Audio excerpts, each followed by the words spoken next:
dari kelompok 4. Pada kesempatan ini kami ingin memaparkan jurnal tentang pelatihan dan pengembangan karyawan.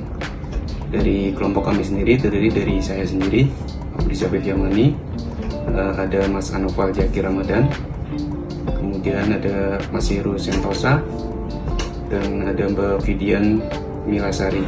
Informasi tentang jurnal yang berjudul Pengaruh Pelatihan dan Pengembangan Karyawan Terhadap Produktivitas pada PT Medion Jaya Farma Mojokerto.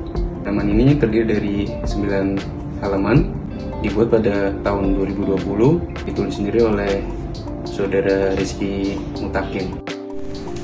Baik, pada kesempatan kali ini saya akan membacakan penjelasan dari bab 1, yaitu pembahasan. Seperti yang kita ketahui bahwa suatu perusahaan tersebut mempunyai suatu tujuan yang diinginkan supaya perusahaan tersebut tetap maju dan bisa berkembang. Oleh sebab itu, diperlukan strategi khusus, yaitu meningkatkan produktivitas kerja pada setiap karyawan dari segi kualitas maupun segi kuantitas. Untuk meningkatkan produktivitas kerja yang diinginkan dapat dilakukan dengan 2 cara, yaitu yang pertama dengan melakukan program pelatihan atau training, yang kedua dengan program pengembangan atau development. Tentunya program tersebut dapat dilakukan dan dikembangkan dibuat sesuai dengan kebutuhan dari segi perusahaan. Baik, materi selanjutnya yang akan saya jelaskan yaitu bab 2 dengan kajian teori. Pertama, pengembangan karyawan. Pengembangan sumber daya manusia berupaya untuk mengembangkan pengetahuan, pengalaman, keahlian, produktivitas, serta kepuasan karyawan menurut Werner dan De Simon 2011. Lalu ada produktivitas karyawan, merupakan nisbah atau rasio antara hasil kegiatan dengan biaya pengorbanan untuk mewujudkan hasil tersebut menurut Nasution 2010. Lalu hipotesis yang digunakan dalam penelitian ini, yang pertama, diduga terdapat pengaruh antara pelatihan dengan produktivitas karyawan pada PT Medion Farma Mojokerto, Jawa Timur. Pada hipotesis yang kedua, diduga terdapat pengaruh antara pengembangan karyawan dengan produktivitas karyawan pada PT Medion Farma Mojokerto, Jawa Timur.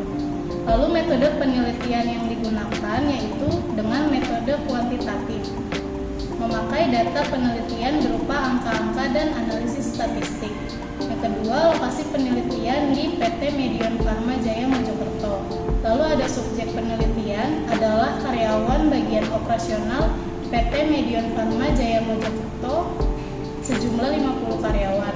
Lalu ada teknik pengambilan sampel berupa sampel total atau sensus. Lalu instrumen penelitian yang digunakan yaitu kuesioner, pengamatan, wawancara, dan dokumentasi.